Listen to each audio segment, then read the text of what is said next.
Halo, assalamualaikum warahmatullahi wabarakatuh.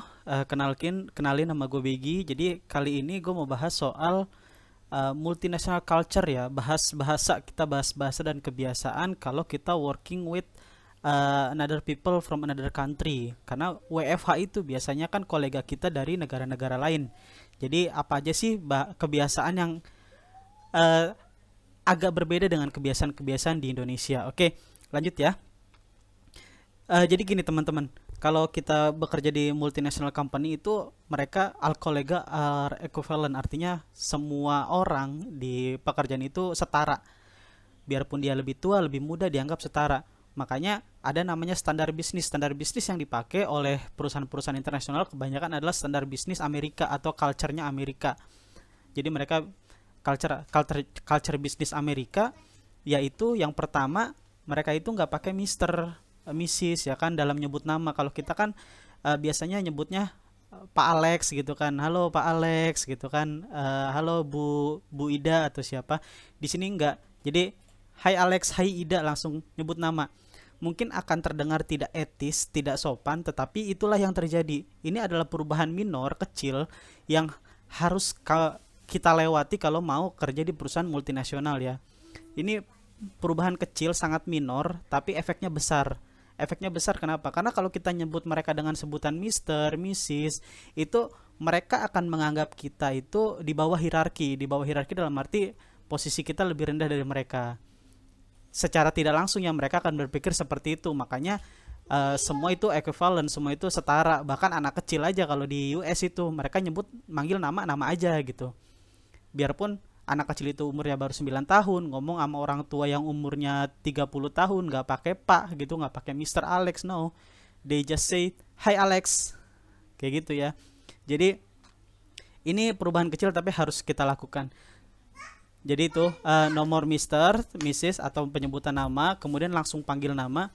Terus penyebutan kata-kata yang sopan itu hanya untuk higher authority atau orang-orang yang jabatannya lebih tinggi atau customer kita yang sangat kita respect. Jadi kita pakainya bukan pakai Mister tapi pakainya Sir atau Madam atau Miss gitu. Jadi misalnya nggak pakai nggak pakai Sir Alex, nggak. Sir itu udah panggilan sopan, bahwa Pak gitu kan, di Sir atau Madam itu udah panggilan sopan. Nggak pakai Hai Madam Ida, no. Hai Madam ya kan, itu udah sesuatu yang sopan. Jadi untuk higher authority atau orang yang jabatannya lebih tinggi daripada kita, misalnya CEO-nya atau manajer kita gitu kan, itu baru kita pakai penyebutan sopan. Jadi kita nggak pakai langsung panggil nama.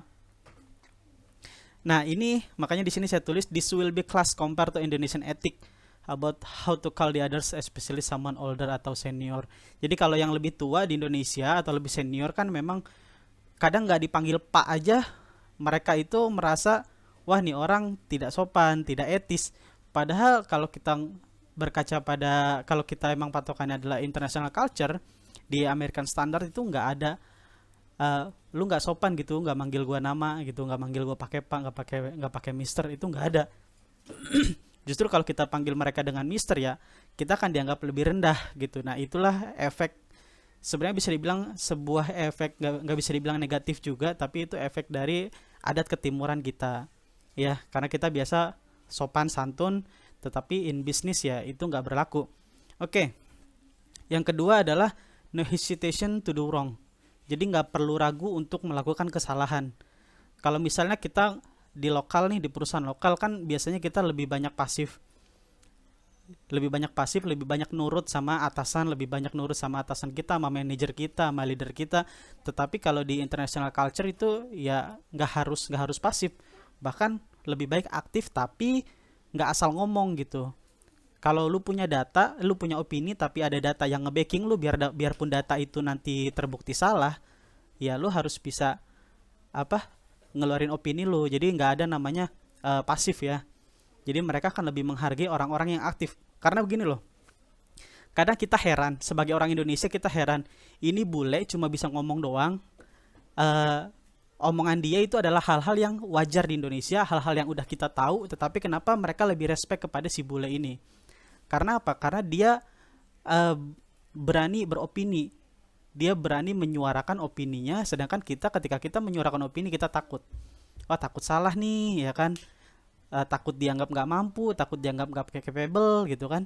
Tapi memang harus seperti itu, kita tuh harus lebih aktif. Jadi jangan takut salah, jangan takut bilang I don't know gitu. Misalnya manajer kita nanya, "Hai Begi, how do you think about the current issues bla bla bla bla bla bla bla." Uh, Sorry sir, I don't know about that because I haven't read the news lately. Jadi cukup bilang nggak tahu. Kalau nggak tahu ya bilang nggak tahu gitu loh. Nggak tahu ya bilang nggak tahu. Jangan oh iya iya iya saya tahu saya tahu. Nggak gitu. Kalau nggak tahu bilang nggak tahu. Terus jangan jadi yes man. Yes man itu lu disuruh apa? Oh yes yes yes. I know. I can do it. I can do it. No. Bukan, karena ya kita itu bekerja. Kalau emang dianggap kita nggak bisa, kamu menganggap diri kamu nggak bisa, nggak sanggup melakukan itu, ya jangan bilang yes. Bilang sorry sir, I cannot do that because I lack of the experience in that field gitu. Jadi langsung aja bilang oh I lack experience. Nah kalau misalnya manajer kita bilang no problem Begi, you can proceed with your experience and we can discuss it later. Oke, lanjut kalau gitu. Jadi jangan bilang yes, oh oke, I will do that, tapi akhirnya nanti lu kecapean sendiri, lu pending sendiri, kerjaan lu berantakan karena jadi yes man. Ya. Yang ketiga adalah supportive environment. Supportive environment ini gini.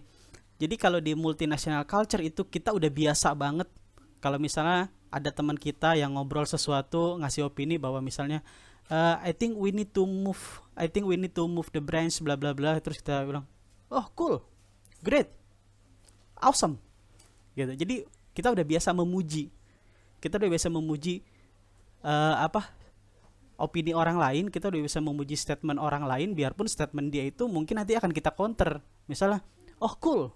But I think bla bla bla bla." Jadi harus kita, biarpun kita counter, kita harus starting with compliment. Jadi ya ini akan aneh di Indonesia sih, serius, karena berdasarkan pengalaman gue ketika seseorang punya opini, oh opininya bagus gitu, itu kayaknya agak-agak kering ya, agak keringi gitu ya. Oke, jadi untuk international multicultural ya untuk multicultural ya seperti itu. Jadi untuk international multicultural ya kayak gitu, bahwa kita terbiasa untuk merespon dengan sesuatu yang positif. Oh cool, great, awesome.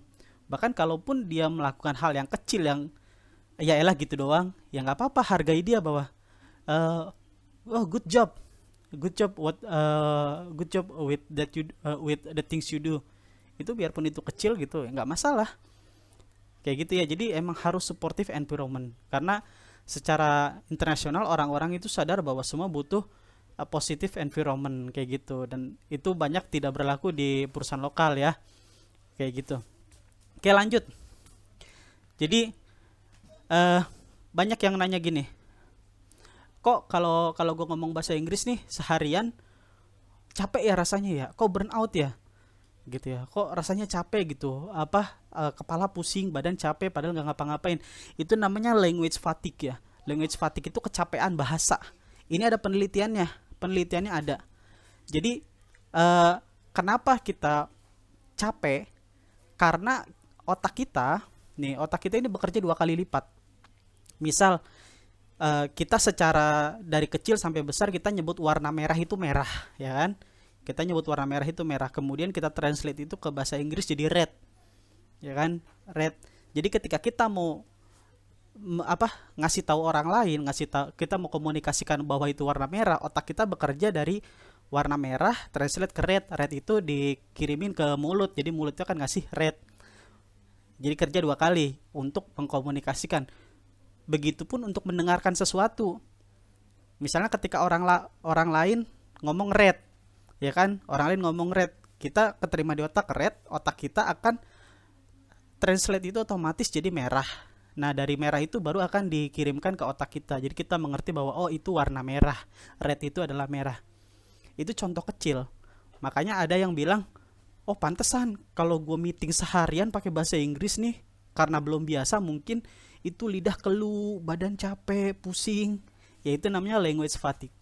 Jadi kalau nanti teman-teman ada yang dapat WFH, terus buat punya kolega-kolega multicultural dan harus ngomong bahasa Inggris, capek wajar, sangat-sangat wajar. Jadi karena emang belum biasa. Jadi akan ngerasa capek banget gitu, capeknya mental ya, kayak mentally capek gitu. Jadi makanya nyebutnya fatigue, itu kayak mentally capek. Jadi lu butuh istirahat total karena otak lu bekerja 2 kali lipat. Kayak gitu ya. Oke, jadi begitu aja untuk bahas bahasa dan kebiasaan dari eh, multicultural, perusahaan-perusahaan internasional yang kebanyakan WFA itu kan perusahaan internasional ya, karena untuk WFA di Singapura. Jadi ya itu aja yang perlu teman-teman tahu. Nanti kalau ada yang mau ditanya silakan di grup. Wassalamualaikum warahmatullahi wabarakatuh.